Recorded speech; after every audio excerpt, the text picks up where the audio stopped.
একটা সময় ছিল যখন আমি নিজেকে মনে করতাম যে এই পৃথিবীতে আমি সবচেয়ে হেদায়েতের পথে আছি। এই পৃথিবীতে যত তরিকা আছে, যত দল মত উপদল আছে, তাদের মধ্যে যারা সবচেয়ে শ্রেষ্ঠ তরিকায় আছে, সবচেয়ে বেশি হেদায়েতের পথে আছে, আমিও তাদের মধ্যেই একজন। আমি যদিও জানতাম যে সূরা নাজমের 32 নম্বর আয়াতে আল্লাহ বলে দিয়েছেন যে তোমরা সাফাই গেও না, আত্মপ্রশংসা করো না, নিজেদের খুব পবিত্র মনে করো না, তোমাদের আল্লাহই ভালো জানেন যে কে সবচেয়ে বেশি হেদায়েতের পথে আছে। আমি জানতাম সূরা বানী ইসরাইলের 84 নম্বর আয়াত যে আল্লাহ বলেছেন যে এই পৃথিবীর সবাই যার যার মতো করেই আমল করে, কিন্তু মহান আল্লাহই সবচেয়ে বেশি অবগত যে কে সবচেয়ে অধিকতর সঠিক পথে আছে, কে সবচেয়ে নির্ভুল পথে আছে। তারপরও কেন জানি আমার মনে হতো যে আমি এই পৃথিবীতে সবচেয়ে বেশি নির্ভুল পথে আছি, সবচেয়ে বেশি সঠিক পথে আছি।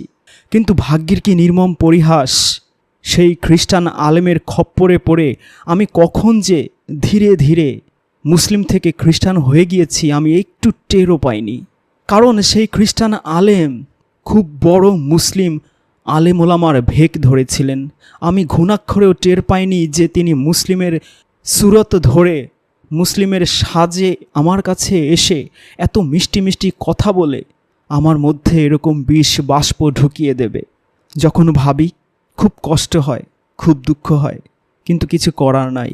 কারণ এত ধীরে ধীরে সূক্ষ্মভাবে, এত আস্তে আস্তে যে আমি মনের অজান্তে কখন একজন পরিপূর্ণ পারফেক্ট পাক্কা মুসলিম থেকে পথভ্রষ্ট খ্রিস্টান হয়ে গিয়েছি, আমার নিজেরও এখন সে কথা স্মরণ হচ্ছে না। আজকে আপনাদের সাথে আমি আমার সেই দুর্ভাগ্যের গল্প বলবো যে কিভাবে আমি এক মুসলিম নামধারী গোপন খ্রিস্টান মিশনারির খপ্পরে পড়ে মুসলিম থেকে কপালপোড়া খ্রিস্টান হয়ে গিয়েছি। যখন আমি মুসলিম ছিলাম সব সময় আমার মাথায় সূরা নাহলের 89 নম্বর আয়াতটা ঘুরত। ওই আয়াতে আল্লাহ বলেছিলেন, স্মরণ করো যেদিন আমি প্রত্যেক উম্মতের কাছে তাদের থেকেই তাদের বিরুদ্ধে একজন সাক্ষী উত্থিত করব এবং তোমাকে তাদের উপর সাক্ষী রূপে হাজির করব। আমি খুব ভালো করেই জানতাম যে আল্লাহর রাসূল, সবাই যখন বলে যে আল্লাহর রাসূল আমাদের জন্য ইয়া উম্মতি বলে কাঁদতে কাঁদতে বেহুশের মতো হয়ে যাবেন, কিন্তু আমি কুরআনে অজস্র আয়াত দেখেছিলাম যে তিনি আসলে আমাদের পক্ষে কাঁদবেন না, ইয়া উম্মতি বলে কাঁদবেন না, তিনি আমাদের বিরুদ্ধে সাক্ষী দেবেন। তিনি বলবেন যে হে আল্লাহ, এরা তো এই কুরআনকে পরিত্যাজ্য করেছিল, আমি এই জন্য কুরআনকে খুব আঁকড়ে ধরতাম। আর এই সূরা নাহলের 89 নম্বর আয়াতটাও আমার মাথায় ঘুরতো, খুব বেশি ঘুরতো। কারণ এখানেও আল্লাহ স্পষ্ট করে বলেছিলেন যে আল্লাহর রাসূলকেই আমাদের বিরুদ্ধে সাক্ষী রূপে হাজির করবেন। কিন্তু এর শেষের কথাগুলো আমার মনে এতটা দাগ কাটতো যে সব সময় শয়নে স্বপনে এই আয়াতটুকুর লাস্টের অংশটা আমার মনকে পরিতৃপ্ত করত। কারণ এই আয়াতে আল্লাহ বলেছিলেন, আর আমি তোমার উপর কিতাব নাজিল করেছি প্রতিটি বিষয়ের স্পষ্ট বর্ণনা, হিদায়েত, রহমত আর মুসলিমদের জন্য সুসংবাদ। আমার কাছে মনে হতো এই কুরআন হচ্ছে পরিপূর্ণ জীবন ব্যবস্থা। এই কুরআনের হিদায়াত রিলেটেড সমস্ত কিছুর সুস্পষ্ট পরিষ্কার বর্ণনাই আল্লাহ পাক দিয়েছেন। হয়তো আমি আমার অজ্ঞতার কারণে সেই পরিষ্কার স্পষ্ট বর্ণনাগুলো খুঁজে পাই না, কিন্তু আমি যদি খোঁজার মতো খুঁজি অবশ্যই আমি পাবো।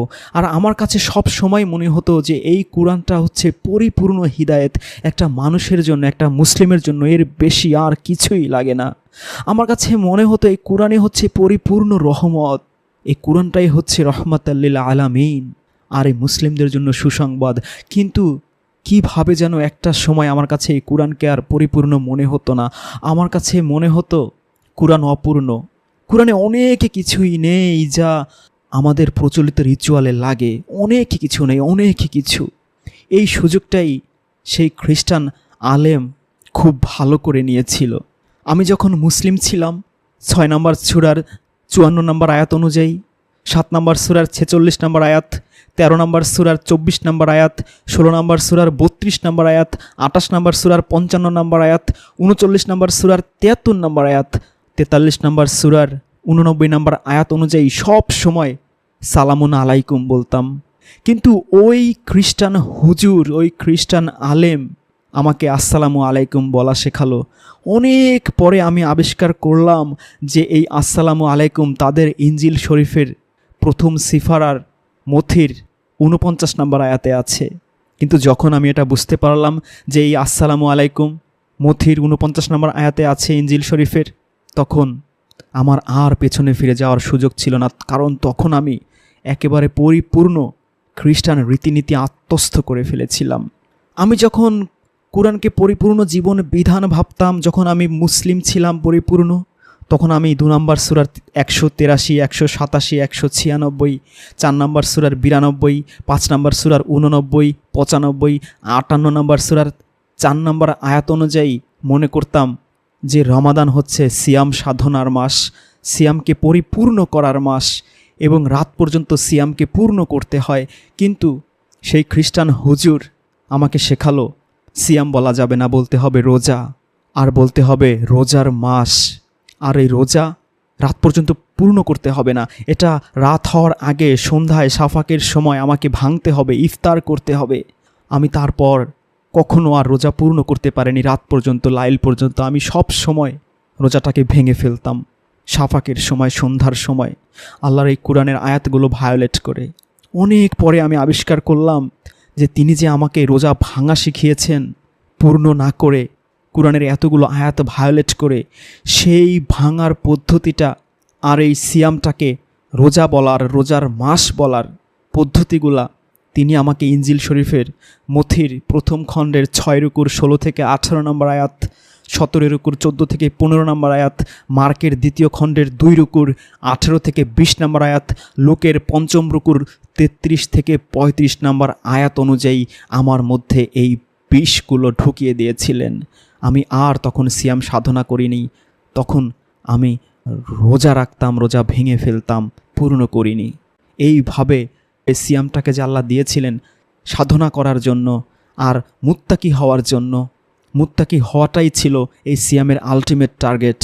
আমি তখন এই মুত্তাকির পথ থেকে অনেক দূরে সরে গিয়ে সেই খ্রিস্টান হুজুরের খপ্পরে পড়ে রোজার মাস, এই সমস্ত কিছুর মধ্যেই, রিচুয়ালগুলোর মধ্যেই আটকে পড়ে গেলাম। আমার আর মুত্তাকি হওয়া হলো না। আমার আর সূরা হুজুরাতের 13 নম্বর আয়াত অনুযায়ী এই পৃথিবীর সবচেয়ে সম্মানিত মানুষ মুত্তাকি হওয়ার স্বপ্ন পূরণ হলো না। আমি যখন পরিপূর্ণ মুসলিম ছিলাম তখন আমি দেখেছিলাম সূরা আরাফের 68 নম্বর আয়াতে, 12 নম্বর সূরার 54 নম্বর আয়াতে, 26 নম্বর সূরার 107 নম্বর আয়াতে, 125 নম্বর আয়াতে, 143 নম্বর আয়াতে, 162 নম্বর আয়াতে, 178 নম্বর আয়াতে, 27 নম্বর সূরার 39 নম্বর আয়াতে, 28 নম্বর সূরার 26 নম্বর আয়াতে, 44 নম্বর সূরার 18 নম্বর আয়াতে, 81 নম্বর সূরার 21 নম্বর আয়াতে আমিন শব্দের অর্থ হচ্ছে বিশ্বাসী, বিশ্বস্ত। আমি যখন মুসলিম ছিলাম আমি নবী ইব্রাহিমের মতো 2-এর 130, 3-এর 68, 4-এর 124, 6-এর 61, 6-এর 161, 16-এর 123 অনুযায়ী প্রার্থনা শেষে 14 নম্বর সূরার 40 নম্বর আয়াত অনুযায়ী সব সময় বলতাম রব্বানা ওয়া তাকাব্বাল দুয়া, যে হে আল্লাহ তুমি আমার দোয়া কবুল করো। কিন্তু ওই খ্রিস্টান হুজুরের খপ্পরে পড়ে আমি আর এই রব্বানা ওয়া তাকাব্বাল দুয়া বলতাম না।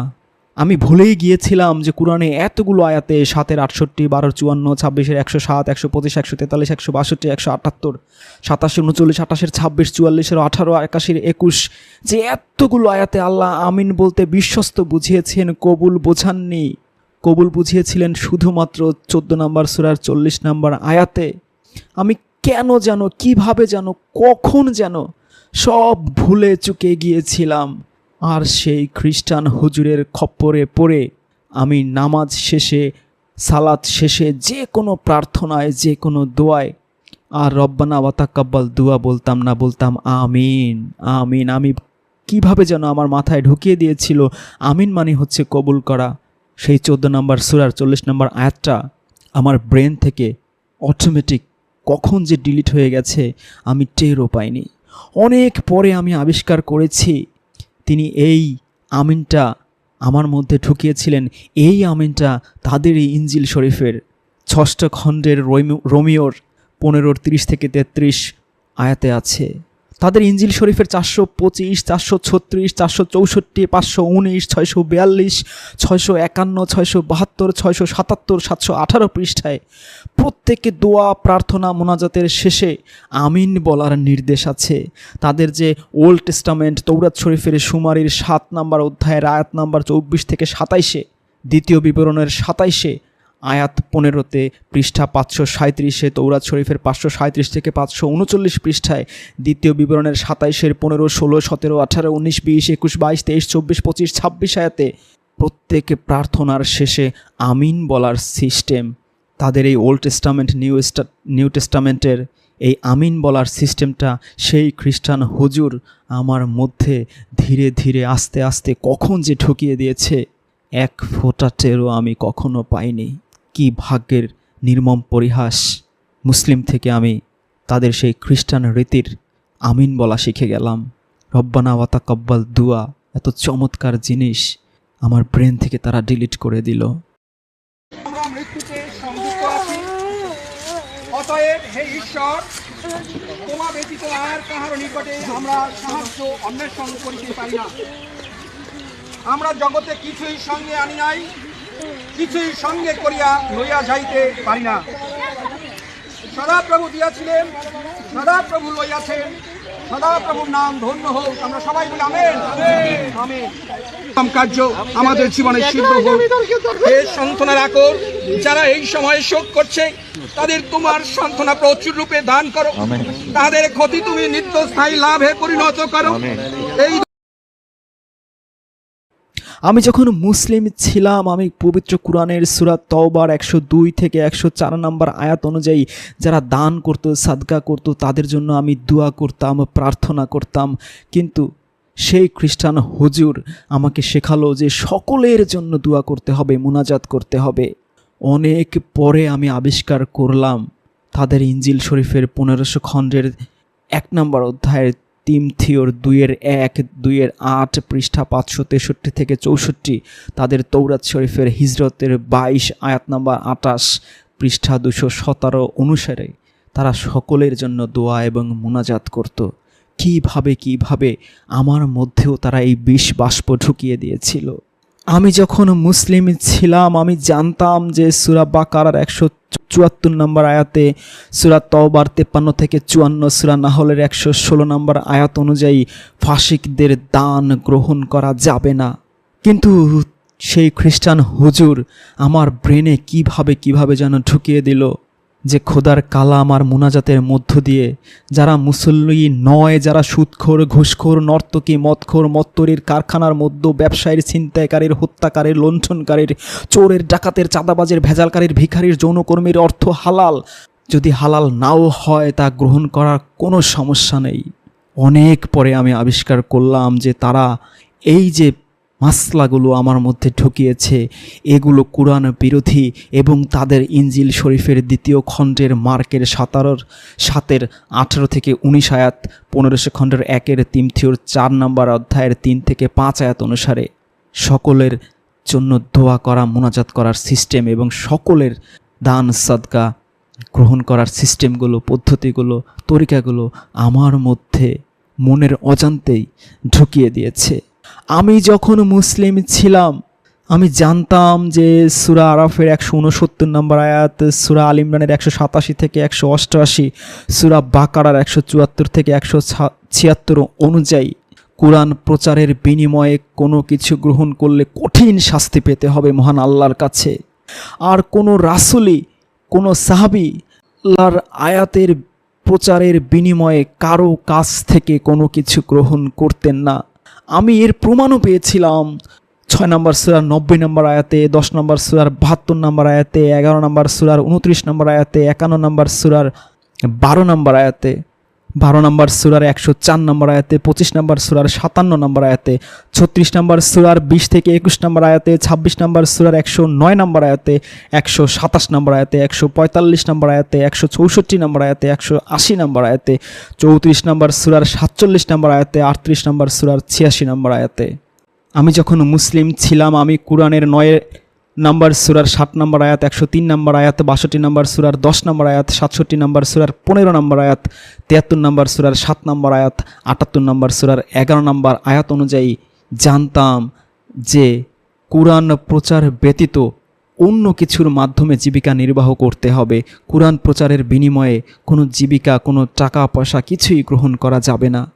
কিন্তু সেই খ্রিস্টান হুজুর কিভাবে যেন আমাকে বোঝালো যে কুরআন হাদিস প্রচারের মাধ্যমে টাকা পয়সা নিলে কোনো ক্ষতি নেই। কুরআনের এতগুলো আয়াতের সরাসরি বিরুদ্ধে গিয়ে কিভাবে মনের অজান্তে আমি তাদের খপ্পরে পড়ে এই কুরআন বিরোধী কাজ করে ফেলেছিলাম, আমি এক ফোঁটা টেরও পাইনি।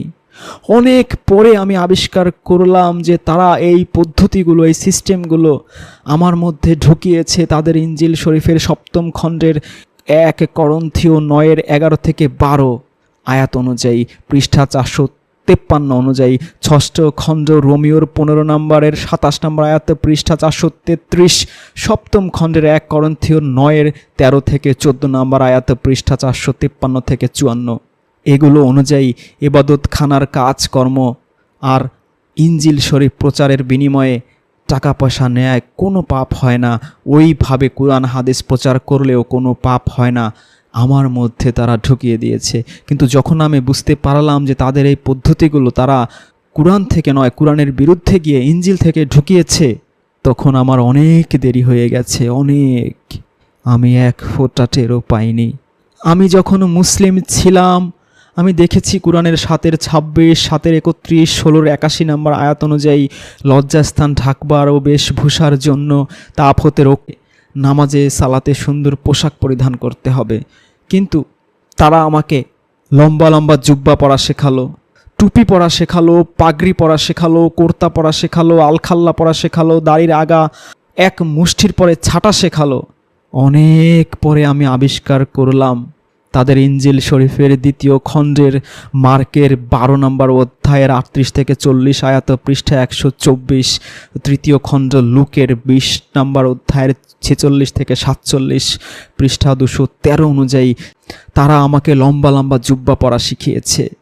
তাদের 79, 196, 688, 690 পৃষ্ঠায় জুব্বার কথা উল্লেখ আছে। তারা তাওরাত শরীফ অনুসারে টুপি পরে। তাওরাত শরীফের 230, 232, 233, 234, 235, 264, 286, 310 পৃষ্ঠায় টুপির কথা উল্লেখ আছে। তারা পাগড়ি পরে, সেই পাগড়িটাও আছে 233, 264, 311 পৃষ্ঠায়। তারা যে কুর্তা পরে সেই কুর্তাটা আছে তাদের 230, 232, 233, 234, 264, 266, 281, 286 পৃষ্ঠায়। তারা যে আলখাল্লা পরে সেই আলখাল্লার কথা আছে 286, 291, 295, 310 পৃষ্ঠায়। তারা যে দাড়ির আগা ছাটে সেটা আছে লেবিওর 21 নম্বর অধ্যায়ের 5 নম্বর আয়াতে। কিন্তু যখন আমি এগুলো বুঝতে পারলাম তখন আমার অনেক দেরি হয়ে গেছে, অনেক দেরি। আমার তখন আর পেছনে ফিরে যাবার কোনো উপায় ছিল না। আমার প্রতি রক্ত মাংস অস্থি মজ্জায় এই খ্রিস্টান হুজুরদের ইনজিলের তৌরাতের সমস্ত কিছু ঢুকে গিয়েছিল। আমি যখন মুসলিম ছিলাম আমি যখন কুরআনের অনুসারী ছিলাম, কুরআনের অজস্র আয়াতে দেখেছিলাম যে কবর আজাব বলতে কিছু নাই। অজস্র আয়াত আমি পেয়েছি, 2-28, 126, 2-174, 3-56, 185, 5-36-37, 6-2, 7-25, 10-15, 11-103, 13-34, 14-41, 44, 16-21, 16-124, 17-13, 97, 18-49, 106, 19-15, 33, 20-15 থেকে 16, 55, 102, 124, 21-47, 104, 22-7, 17, 55, 56, 66, 69, 27-83, 23-12 থেকে 16, 25-11 থেকে 13, 69, 26-81 থেকে 26-81 থেকে 82, 28-41 থেকে 61, 28-41 ও 61 নম্বর আয়াতে, 29 নম্বর সূরার 13, 29 নম্বর সূরার 13, 25, 30 নম্বর সূরার 11 থেকে 12, 40, 55, 32 নম্বর সূরার 25, 36 নম্বর সূরার 51 থেকে 52, 39 নম্বর সূরার 15, 24, 47, 60, 68, 40 নম্বর সূরার 11, 41 নম্বর সূরার 40, 45 নম্বর সূরার 17, 26, 45 নম্বর সূরার 27 থেকে 28, 46 নম্বর সূরার 6, 50 নম্বর সূরার 20 থেকে 25, 54 নম্বর সূরার 6 থেকে 8, 46, 56 নম্বর সূরার 50 থেকে 56, 60 নম্বর সূরার 3, 69 নম্বর সূরার 18 থেকে 27, 78 নম্বর সূরার 38 থেকে 40, 80 নম্বর সূরার 17 থেকে 22, 33 নম্বর সূরার 80 নম্বর সূরার 17 থেকে 22, 33 থেকে 40, 83 নম্বর সূরার 4 থেকে 20, 88 নম্বর সূরার 1 থেকে 16 আয়াতে আছে যে কবর আযাব বলতে কিছু নেই। আল্লাহ মানুষকে মৃত্যুর পর সেই হাসরের মাঠেই সবাইকে একসাথে জড়ো করে পাপপূর্ণ ওজন দিয়ে মিজানের দাঁড়িপাল্লায়, তারপর যার নেকির পাল্লা ভারী হবে তাকে জান্নাত দেবেন, আর যার নেকির পাল্লা হালকা হবে তাকে জাহান্নামে নিক্ষেপ করবেন। এর আগে কোনো ধরনের আমল নামা ছাড়া কোনো বিচার আচার শাস্তি কিচ্ছু নেই। এতগুলো আয়াত পড়ে আমি তখন জেনেছিলাম, কিন্তু সেই খ্রিস্টান হুজুর কিভাবে যেন আমাকে বুঝিয়েছে, আমার মাথায় ঢুকিয়েছে যে কবরে শাস্তি হবে, প্রচণ্ড শাস্তি। অনেক পরে আমি আবিষ্কার করলাম যে ইনজিল শরীফের 16 নম্বর অধ্যায়ের 19 থেকে 24 আয়াতে তাদের এই কবর আযাবের কথা আছে, কবরের শাস্তির কথা আছে। তারা ইনজিল শরীফ থেকেই আমার মাথায় এই কবর আযাব কনসেপ্ট বিষের মতো ঢুকিয়ে দিয়েছে। আমি যখন মুসলিম ছিলাম আমি জানতাম যে কোনো বোঝা বহনকারী অপরের কোনো বোঝা বহন করবে না। 53 নম্বর সূরার 36 থেকে 38 নম্বর আয়াতেও এই কথা আছে। আরও অনেক অজস্র আয়াতে আল্লাহ এই কথাই বলেছেন যে কারো বোঝাই কেউ বহন করবে না। 2 নম্বর সূরার 48 নম্বর আয়াতে, 123, 254, 281 নম্বর আয়াতে, 3 নম্বর সূরার 10 নম্বর আয়াতে, 91 নম্বর আয়াতে, 5 নম্বর সূরার 36, 6 নম্বর সূরার 70, 10 নম্বর সূরার 54, 13 নম্বর সূরার 18, 14 নম্বর সূরার 31, 17, 13 থেকে 14, 71 থেকে 72, 18, 89, 31, 33, 35, 18, 39, 7, 45, 28, 47, 34, 58, 17, 60, 3, 70, 11 থেকে 14, 80, 34 থেকে 37, 82, 19 নাম্বার আয়াত অনুযায়ী আমি জানতাম যে কারো বোঝা কেউ বহন করবে না। তাই সেই জাহান্নামের আগুন থেকে বাঁচার জন্য মৃত্যুর আগ পর্যন্তই সৎ কর্ম করার স্বপ্ন দেখতাম, পরিকল্পনা করেছিলাম সেইভাবেই। কিন্তু সেই খ্রিস্টান হুজুর আমার মধ্যে ঢুকিয়েছে যে পাপ পুণ্যের ভাগ অন্যরাও পায়, এবং আল্লাহর অনেক খাস বান্দা থাকতে পারে, ওলি আউলিয়া থাকতে পারে, প্রিয় নেককার থাকতে পারে, তারা ইচ্ছে করলে অনেক উপকার করতে পারে। আল্লাহর অনুমতিক্রমে তারা 14 পুরুষকেও জান্নাতে নিতে পারে। শুধু 14 জনকে নেয়, 70 জনকেও পর্যন্ত জান্নাতে নিতে পারবে। অনেক পরে আমি আবিষ্কার করলাম যে এই থিওরি, এই কনসেপ্ট তারা ইনজিল শরীফের, তৌরাত শরীফের মাধ্যমে আমার মধ্যে ঢুকিয়েছে। তাদের তৌরাত শরীফের হিজরতের 19 আয়াত নাম্বার 5, 6 পৃষ্ঠা 209, দ্বিতীয় বিবরণের 5 আয়াত নাম্বার 9, 10 পৃষ্ঠা 483, হিজরতের 34 আয়াত নাম্বার 7 পৃষ্ঠা 248 থেকে 49 অনুসারে তারা আমার মধ্যে এই কনসেপ্ট ঢুকিয়েছিল যে পাপ আর পুণ্য, নেক আর বদ এর ভাগ অন্যরাও পায়। আমি যখন মুসলিম ছিলাম তখন আমি জানতাম 24 নম্বর সূরার 2 নম্বর আয়াত অনুযায়ী ব্যভিচারের শাস্তি হচ্ছে 100 বেত্রাঘাত, দাস দাসীদের অর্ধেক শাস্তি, সেটা আমি জানতাম 2 নম্বর সূরার 25 নম্বর আয়াত অনুযায়ী। আমি জানতাম যে নবীর যারা স্ত্রী তাদের শাস্তি হবে দ্বিগুণ 33 নম্বর সূরার 30 নম্বর আয়াত অনুযায়ী। কিন্তু সেই খ্রিস্টান হুজুর আমার মধ্যে ঢুকিয়েছে যে ব্যভিচার করলে তাদের দুজনকেই পাথর ছুঁড়ে হত্যা করতে হবে, রজম করতে হবে যদি তারা বিবাহিত হয়। অনেক পরে আমি আবিষ্কার করলাম যে এই কনসেপ্ট, এই থিওরি তারা আমাকে শিখিয়েছিল ইনজিল শরীফের 4th খণ্ডের ইউহান্নার 8 4 থেকে 5 নম্বর আয়াত পৃষ্ঠা 254 অনুযায়ী, তৌরাত শরীফের লেবিয়র 20 আয়াত নাম্বার 10 পৃষ্ঠা 321, দ্বিতীয় বিবরণের 22 আয়াত নাম্বার 22 থেকে 24 পৃষ্ঠা 526 থেকে 527 অনুযায়ী। যে সেখানে বলা আছে যে ব্যভিচারকারী জেনাকারিনী দুজনকেই হত্যা করতে হবে পাথর ছুঁড়ে মেরে। যখন আমি বুঝতে পারলাম যে এই খ্রিস্টান ইঞ্জিল শরীফ থেকে, তাওরাত শরীফ থেকে, ওল্ড টেস্টামেন্ট, নিউ টেস্টামেন্ট থেকে তারা আমার মধ্যে এই জিনিসগুলো, বিষ বাষ্পগুলো ঢুকিয়েছে, কোরআনের বিরোধী থিওরি ঢুকিয়েছে, তখন আমার আর কিছুই করার ছিল না। কারণ আমি তখন অনেক দূরে পথভ্রষ্টতার অতল গহ্বরে হারিয়ে গিয়েছি। আমি যখন মুসলিম ছিলাম আমি তখন জানতাম যে নবীদের নাম হয় এক শব্দে, যেমন ইব্রাহিম, ইসাক, ইয়াকুব, নূহ, দাউদ, সুলাইমান, আইয়ুব, ইউসুফ, মুসা, হারুন, জাকারিয়া, ইয়াহিয়া, ঈসা, ইলিয়াস, ইসমাইল। কিন্তু তারা আমাকে শিখিয়েছে যে প্রত্যেক নবীর আগে হজরত বলতে হবে। তাদের নামগুলো হবে দুই শব্দে, এক শব্দে থাকবে হজরত, আরেক শব্দে থাকবে সেই নবীর নাম। অনেক পরে আমি আবিষ্কার করেছিলাম এগুলো তারা ইঞ্জিল শরীফ থেকে আমাকে শিখিয়েছে।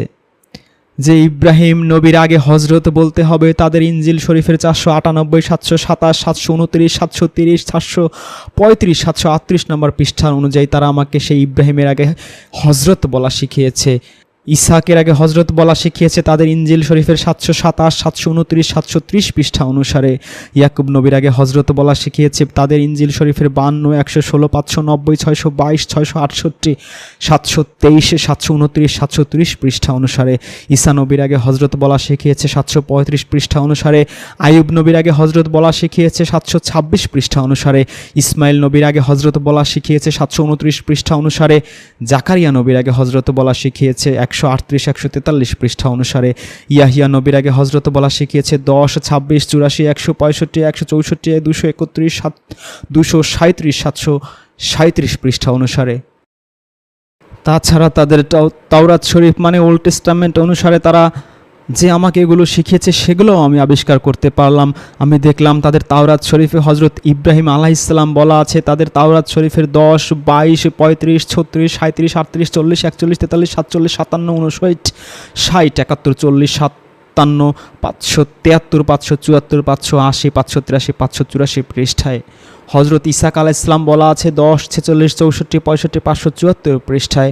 হজরত ইয়াকুব আলাইহিসসালাম বলা আছে 10, 71, 81, 82, 84, 91, 93, 95, 97, 99, 100, 101, 102, 105, 135, 141, 143, 146, 153, 574 পৃষ্ঠায়। হজরত নূহ আলাইহিসসালাম বলা আছে 10, 24, 30, 572 পৃষ্ঠায়। হজরত মুসা আলাইহিসসালাম বলা আছে 5, 9, 10, 157, 159, 160, 162, 164, 166, 167, 171, 172, 195, 204, 205, 222, 243, 251, 391, 398, 437, 465, 476, 477, 484, 594, 554, 561, 466 পৃষ্ঠায়। হজরত হারুন আলাইহিসসালাম বলা আছে 167, 171, 173, 242, 355, 402, 412, 573, 587 পৃষ্ঠায়। হজরত ইউসুফ আলাইহিসসালাম বলা আছে 10, 113, 114, 118, 120, 123, 124, 125, 127, 128, 138, 143, 146, 155, 157, 583 পৃষ্ঠায়। হজরত লূত আলাইহিসসালাম বলা আছে 12, 37, 51, 52, 54, 571, 585, 586 পৃষ্ঠায়। হজরত ইদ্রিস আলাইহিসসালাম বলা আছে 5 পৃষ্ঠায়। হজরত শুয়াইব আলাইহিসসালাম বলা আছে 204 পৃষ্ঠায়। আর ঈসা নবীর আগে হুজুর বলে সম্বোধন করা হয়েছে প্রথম খণ্ড মথির 8 18 থেকে 19 নম্বর আয়াতে, পৃষ্ঠা 18, 31, 50, 59, 60, 69, 72, 75, 81, 95, 109, 110, 112, 114, 115, 116, 117, 119, 121, 122, 123, 124, 130, 150, 156, 166, 175, 179, 184, 186, 189, 194, 204, 207, 211, 212, 233, 237, 239, 240, 241, 247, 254, 258, 261, 265 পৃষ্ঠায়। তাওরাত শরীফের 128, 133, 135, 136, 137, 138, 145, 146 পৃষ্ঠায় যে ঈসা নবীর আগে হুজুর বলতে হবে। তারপর থেকে আমি নবী সালামুন আলা মুহাম্মাদের নামের আগেও হুজুর বলা শিখে গেলাম। কিভাবে তারা এই খ্রিস্টানদের ইঞ্জিল শরীফ, তাওরাত শরীফ থেকে আমাকে এই নবীদের নাম বিকৃত করা শিখালো। কোরআনের বিরুদ্ধে গিয়ে আমি নবীদের নামের আগে হজরত বলছি আর নবী সালামুন আলা মুহাম্মাদের নামের আগে হুজুর বলছি। কিন্তু যখন আমি বুঝতে পারলাম যে এগুলো সব খ্রিস্টানদের ইনজিল শরীফ থেকে, তাওরাত শরীফ থেকে আমার মধ্যে ঢুকানো হয়েছে, তখন অনেক দেরি হয়ে গিয়েছে। আমি যখন মুসলিম ছিলাম তখন আমি জানতাম যে আল্লাহ পাক সূরা ৩-এর ৪ নম্বর আয়াতে বলে দিয়েছেন যে লাকাদ খালাকনাল ইনসানা ফি আহসানি তাকওয়িম। আল্লাহ পাক মানুষকে সৃষ্টি করেছেন সর্বোত্তম সুন্দরতম গঠনে, কিন্তু তারা আমাকে এই সুন্দরতম গঠন বিকৃত করে খতনা করার সিস্টেম আমাকে শেখালো।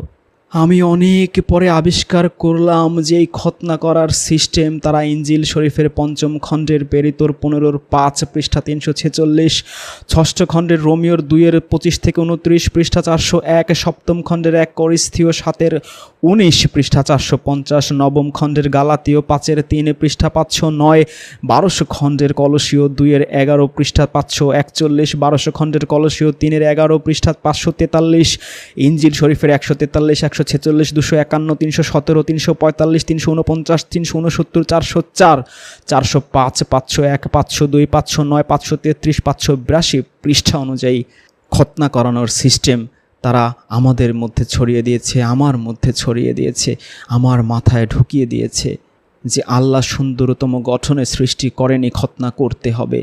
আমি আরও আবিষ্কার করলাম যে এটা শুধু ইনজিল শরীফেই নয়, তাদের সেই ওল্ড টেস্টামেন্ট তৌরাত শরীফেও খতনার কথা আছে। ১৭-র ১০ থেকে ১৪ পৃষ্ঠা ৪৬, ১৭-র ১০ থেকে ১৪ পৃষ্ঠা ২১, ৪ থেকে ৫ নম্বর আয়াত পৃষ্ঠা ৫৭, এছাড়াও ১০৩, ১০৪, ১৬৭, ১৮৯, ২৯৭, ৪৯৭, ৫৪৯ নম্বর পৃষ্ঠাতেও এই খতনার কথা আছে, যেটা কুরআনে নেই। কুরআনে আছে লাকাদ খালাকনাল ইনসানা ফি আহসানি তাকওয়িম। আমি যখন কোরআন পড়তাম, আমি যখন পরিপূর্ণ মুসলিম ছিলাম, আমি তখন জানতাম যে কোনো রাসূলি দিন প্রচারের জন্য কোনো পারিশ্রমিক গ্রহণ করেনি। ৬-এর ৯০, ১০-এর ৭২, ১১-র ২৯, ৫১, ১২-র ১০৪, ২৫-এর ৫৭, ৩৬-এর ২০ থেকে ২১, ২৬-এর ১০৯, ১২৭, ১৪৫, ১৬৪, ১৮০, ৩৪-এর ৪৭, ৩৮-এর ৮৬ নম্বর আয়াত অনুযায়ী আমি এটাই বিশ্বাস করতাম মনে প্রাণে। কিন্তু অনেক পরে আমি দেখলাম যে তাদের ইনজিল শরীফের ৫১১ নম্বর পৃষ্ঠায় আছে, যাকে খোদার কালাম শিক্ষা দেয়া হয় সে যেন তার ওস্তাদকে তার ভালো জিনিসের ভাগ দেয়। ১২৪ নম্বর পৃষ্ঠায় আছে যে দান বাক্সে দান করতে হবে। ৪৭১ নম্বর পৃষ্ঠায় আছে যে মুষ্টির চাল তুলতে হবে। ৪৩৩ নম্বর পৃষ্ঠায় আছে যে চাঁদা তুলে ধর্মীয় অনুষ্ঠান করতে হবে। ২৮৩ নম্বর পৃষ্ঠায় আছে যে মুনাজাতের নামের গুণ রক্ষা হয় এবং সেই শিক্ষাও দেয়া হয়। সুতরাং আমি এই কুরআনের এতগুলো আয়াত ভায়োলেট করে খোদার কালাম শিক্ষা দেওয়া দিলে সেই ওস্তাদকে যেন ভালো জিনিসের ভাগ দিতে হয়, সেই জিনিসটা আমি আমার অন্তরের মধ্যে কিভাবে যেন আত্মস্থ করে ফেলেছিলাম। দান বাক্সে দানের বিষয়টাও আত্মস্থ করে ফেলেছিলাম, মুষ্টির চালের তোলার বিষয়টাও আত্মস্থ করে ফেলেছিলাম, চাঁদা তুলে ধর্মীয় অনুষ্ঠান করার বিষয়টাও আত্মস্থ করে ফেলেছিলাম, টাকা দিলে মোনাজাত করা তার জন্য সেটাও আত্মস্থ করে ফেলেছিলাম। অথচ এই জিনিসগুলো পরিপূর্ণ কোরআনের সাথে সাংঘর্ষিক। যখন আমি এটা উপলব্ধি করলাম তখন আমি ইসলাম থেকে অনেক দূরে সরে গিয়েছি। তখন আমাকে আষ্টে পৃষ্ঠে খ্রিস্টান ধর্ম কবজা করে ফেলেছে। আমি যখন কোরআনের অনুসারী ছিলাম, আমি যখন পরিপূর্ণ হিদায়াতের পথে ছিলাম, পরিপূর্ণ জীবন বিধান মনে করতাম কোরআনকে, আমি তখন কোরআনে দেখেছিলাম কোরআনের অজস্র আয়াতে আল্লাহ উম্মত শব্দটা ব্যবহার করেছেন। ২-এর ১২৮, ১৩৪, ১৪১, ১৪৩, ২১৩, ৩-এর ১০৪, ৩-এর ১১০, ৪-এর ৪১, ৫-এর ৬৬, ৬-এর ৩৮, ১০৮, ৭-এর ৩৪, ৩৮, ১৬০, ১৬৪, ১৬৮, ১৮১, ১০-এর ১৯, ৪৯, ১১-র ৮, ৪৮, ১১৮, ১৫-র ৫, ১৬-র ৩৬, ৬৩, ৮৪, ৮৯, ১২০, ২১-এর ৯২, ২২-এর ৩৪, ৬৭, ২৩-এর ৪৩, ৪৪-এর ২৭, ২৭-এর ৮৩, ২৮-এর ২৩, ৭৫-এর ৪০, ৪০-এর ৫, ৪১-এর ২৫, ৪২-এর ৮, ৪৩-এর ২৩, ৪৩-এর ৩৩, ৪৬-এর ১৮ নম্বর আয়াতগুলোতে আয়াতে উম্মত শব্দটা উল্লেখ আছে এবং সকলেই হচ্ছে উম্মত। সূরা আনামের ৩৮ নম্বর আয়াতেও আমি তাই দেখেছিলাম। কিন্তু আমাকে বোঝানো হয়েছিল যে প্রত্যেক নবীর উম্মতি আলাদা আলাদা এবং ঈসা নবীর উম্মত আলাদা। অনেক পরে আমি আবিষ্কার করেছিলাম যে এই যে নবীদের স্পেশাল উম্মত থাকে, বিশেষ করে যে ঈসা নবীর উম্মত, সেই উম্মতের কথা ইনজিল শরীফের অজস্র পৃষ্ঠায় উল্লেখ আছে। ইনজিল শরীফের 81, 138, 194, 208, 238, 250, 256, 261, 278, 282, 291, 298, 299, 315, 322, 326, 327, 328, 336, 343, 345, 358, 360, 361, 363, 364, 367, 393, 395, 437, 473, 498, 513, 537, 580, 546, 590, 592, 623, 633, 652, 666, 674, 675, 676, 732 পৃষ্ঠায় ঈসা নবীর উম্মতের কথা উল্লেখ আছে। অথচ আল্লাহ কুরআনে বলেছিল যে সকলেই উম্মত এবং সকলের জন্য আলাদা আলাদা নবী পাঠানো হলেও নবীদের স্পেশাল কোনো উম্মত ছিল না, সকলেই হচ্ছে আল্লাহর উম্মত। 6 নম্বর সূরার 38 নম্বর আয়াতে। কিন্তু যখন আমি বুঝতে পারলাম তখন আমি অনেক দূরে সরে এসেছি। আমি জানি না কখনো হিদায়াত পাবো কি না, তবে আমি আপনাদের অনুরোধ করব যে ধর্মের নামে মানব রচিত কোনো কিতাবের অনুসরণ করবেন না, আমার মতো ধোকায় পড়বেন না। আপনারা 2 নম্বর সূরার 79 নম্বর আয়াতটা একটু পড়বেন, 3 নম্বর সূরার 78, 6 নম্বর সূরার 112, 115, 116, 41 নম্বর সূরা 40 থেকে 82 আয়াতটা পড়বেন। আপনারা বুঝতে পারবেন যে আপনাদের জন্য কুরআনই যথেষ্ট। কুরআনই একমাত্র আসমানি কিতাব এবং কুরআন হচ্ছে পরিপূর্ণ জীবন বিধান এবং এর মধ্যে আল্লাহ পাক কোনো অপূর্ণতা রাখেননি। 16 নম্বর সূরার 99 নম্বর আয়াতটা পড়বেন, আপনারা দেখবেন যে কুরআন হচ্ছে পরিপূর্ণ জীবন বিধান, পরিপূর্ণ জীবন ব্যবস্থা।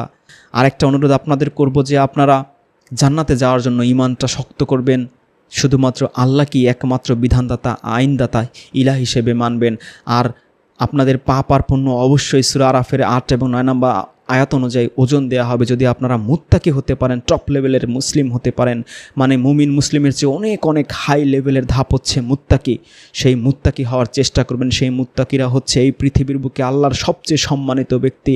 সূরা হুজুরাতের 13 নম্বর আয়াতে আল্লাহ বলেছেন, এবং আখিরাতে আপনাদের কোনো কোনো মিজানের পাল্লায় আপনাদের পাপ পুণ্য ওজন করা হবে না, সরাসরি সকল পাপ আল্লাহ পাক ক্ষমা করে বিনা হিসেবে আপনাকে জান্নাত দিয়ে দেবে। এবং সেইখানে সাধারণ কোনো মুসলিম, মুমিন, ইহুদি, খ্রিস্টান বা অন্য কোনো বান্দাদের মতো আপনারা সেখানে হাসরের মাঠে উপস্থিত থাকবেন না। আপনারা আল্লাহর স্পেশাল গেস্ট হিসেবে, মেহমান হিসেবে সেখানে উপস্থিত থাকবেন। তবে সেটা করতে হলে আপনাকে অবশ্যই ঈমান আনতে হবে, সৎকর্ম করতে হবে।